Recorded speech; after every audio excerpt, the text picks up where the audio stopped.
2024 പാലക്കാടിൻ്റെ കൊടും ചൂടിൽ വൃക്ഷങ്ങളെല്ലാം കരിഞ്ഞുപോയി. ആളുകളെല്ലാം ചൂടുകൊണ്ട് വലഞ്ഞു. ജലധാരകളും പുഴകളും കുളകളും ഒക്കെ വറ്റി വരണ്ടു. അത്തരം ഒരവസ്ഥയിലാണ് പ്രവാസിയായ ഒരാൾ കുട്ടികളെ കാണാൻ വേണ്ടി നാട്ടിലെത്തുന്നത്. ഇവിടെ എത്തിയപ്പോൾ അവരുടെ പരാതി അവരുടെ വാഴയെല്ലാം കരിഞ്ഞു പോയി എന്നാണ്. കഴിഞ്ഞ തവണ ഞാൻ വന്നപ്പോൾ അവർക്ക് വാഴക്കൃഷി നടത്താൻ വേണ്ടി വാഴ മേടിച്ചു കൊടുത്തിരുന്നു. കുറേ വാഴകളുണ്ടായി. വ്യത്യസ്തമായ റോബസ്റ്റ്, മൈസൂർ പൂവൻ, പിന്നെ ഏതായിരുന്നടാ ചെറുപഴം, നേന്ത്രപ്പഴമൊക്കെ അങ്ങനെ അത് കരിഞ്ഞതിൻ്റെ സങ്കടമാണ് അവർ എന്നെ കൊടുന്ന് കാണിച്ചു തന്നത്. അപ്പോൾ ആ കരിഞ്ഞ അവസ്ഥ നിങ്ങൾക്കൊന്ന് കാണിച്ചു തരാം.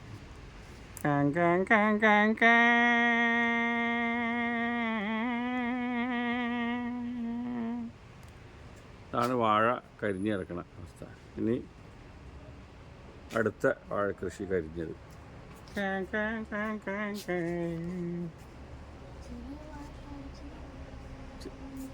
ഇതിൽ പറയേ എന്താണ്?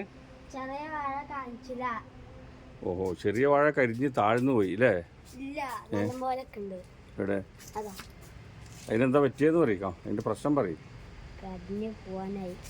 അതും കരിഞ്ഞു പോകാനായി. ഇവരുടെ ചെറിയ വാഴ കരിഞ്ഞു പോയി. അത് മാത്രമല്ല, തേങ്ങ ഒക്കെ കരിഞ്ഞിട്ടുണ്ട്. ഇതാ തേങ്ങ മൊത്തം കരിഞ്ഞ് നാശമായി. കുട്ടി, എന്താണ് ഇതിനെക്കുറിച്ച് പറയാനുള്ളത്? ഇവിടുത്തെ ചൂടിനെ കുറിച്ചിട്ട് നല്ല ചൂടാ. മനുഷ്യന്മാര് കറക്റ്റ് ഇതിലേക്ക് നോക്കി പറയും. നല്ല ചൂടുണ്ട്. ഇവിടെ ഒന്നും നിൽക്കാൻ പറ്റൂല AC ഇല്ലാണ്ട്. അവിടെയാണോ തിരൂരാണോ ചൂട് കമ്മി? രണ്ടിടത്തും ചൂട് കമ്മിയാ.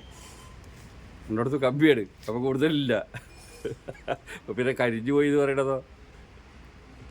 എന്താ ചെയ്യാ, വെള്ളം കൊടുക്കാണ്ട്. ഇനി വാഴക്കൃഷിൻ്റെ മറ്റൊരു ഉടമസ്ഥണ്ട്. അവനെ വിളിച്ചിട്ട് വരുന്നില്ല. അവന് മുഖം കാട്ടാൻ ഇത്തിരി വൈമനസ്യമുള്ളതാണ്. അവന് ഓടിപ്പോയി. ഇജു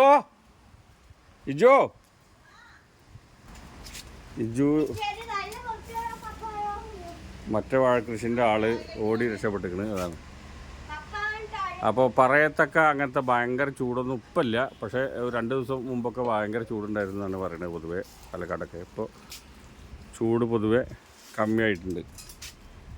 മക്കൾക്ക് വേണ്ടി ഞാൻ സദീർ അലി, സൈനിങ് ഓഫ്. ഞാൻ അവൻ സദീർ. നീ പറയും. ഞാൻ അവൻ സദീർ.